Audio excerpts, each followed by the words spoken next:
যে সময়টি বিশ্বজুড়ে মুসলিমদের জন্য শান্তি, সংযম এবং প্রার্থনার, ঠিক তখনই মধ্যপ্রাচ্যের মুসলিম দেশগুলো এক নজিরবিহীন ও ভয়াবহ সংঘাতের সাক্ষী হচ্ছে। ইরানে যুক্তরাষ্ট্র এবং ইসরায়েলের যৌথ হামলা এবং এর জেরে আরব দেশগুলোতে থাকা মার্কিন ঘাঁটিতে ইরানের পাল্টা আক্রমণ।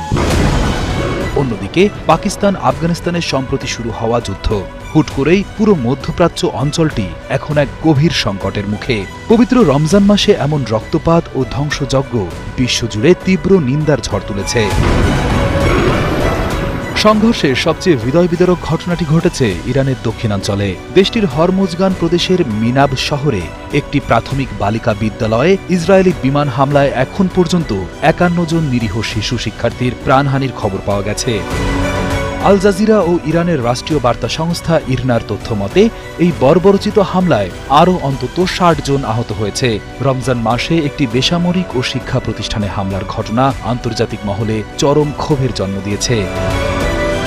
যুক্তরাষ্ট্র ও ইসরায়েলের এই নজিরবিহীন হামলায় ইরানের বিস্তীর্ণ এলাকা ক্ষতিগ্রস্ত হয়েছে। রেড ক্রিসেন্ট সোসাইটির দেওয়া তথ্য অনুযায়ী দেশটির মোট ৩১টি প্রদেশের মধ্যে ২০টিরও বেশি প্রদেশ এই হামলায় সরাসরি ক্ষতিগ্রস্ত হয়েছে। সামরিক স্থাপনা, সরকারি দপ্তর থেকে শুরু করে অনেক বেসামরিক অবকাঠামো এই ধ্বংসযজ্ঞের শিকার হয়েছে। নিজেদের ভূখণ্ডে হামলার জবাবে ইরানও তীব্র পাল্টা আক্রমণ শুরু করেছে। প্রতিবেশী আরব দেশগুলোতে অবস্থিত যুক্তরাষ্ট্রের প্রধান সামরিক ঘাঁটিগুলোকে লক্ষ্য করে ব্যালিস্টিক মিসাইল ছুড়েছে তেহরান। কাতারের আল উদেইদ বিমান ঘাঁটি, কুয়েতের আলী আল সালেম বিমান ঘাঁটি, সংযুক্ত আরব আমিরাতের আল দাফরা বিমান ঘাঁটি, বাহরাইনের মার্কিন নৌবাহিনীর ৫ম নৌবহর সদর দপ্তর, এমনকি হামলা হয়েছে সৌদি আরবেও। ফলে সংঘাত এখন ইরানের সীমানা ছাড়িয়ে পুরো আরব অঞ্চলে ছড়িয়ে পড়েছে। অন্যদিকে শুক্রবার ভোররাতে আফগানিস্তানে হামলার শুরুর পর থেকে শনিবার পর্যন্ত ৩৩১ জনকে হত্যার দাবি করেছে পাকিস্তান। ১৩১ জন সন্ত্রাসীকে হত্যার দাবি করেছে পাকিস্তান।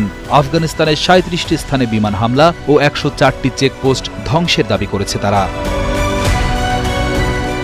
রমজান মাসের মতো একটি পবিত্র সময়ে শিশু ও বেসামরিক নাগরিকদের মৃত্যু, শিক্ষা প্রতিষ্ঠানে হামলা এবং পুরো অঞ্চলে যুদ্ধের এই বিস্তৃতিতে বিশ্ব সম্প্রদায় গভীরভাবে উদ্বিগ্ন।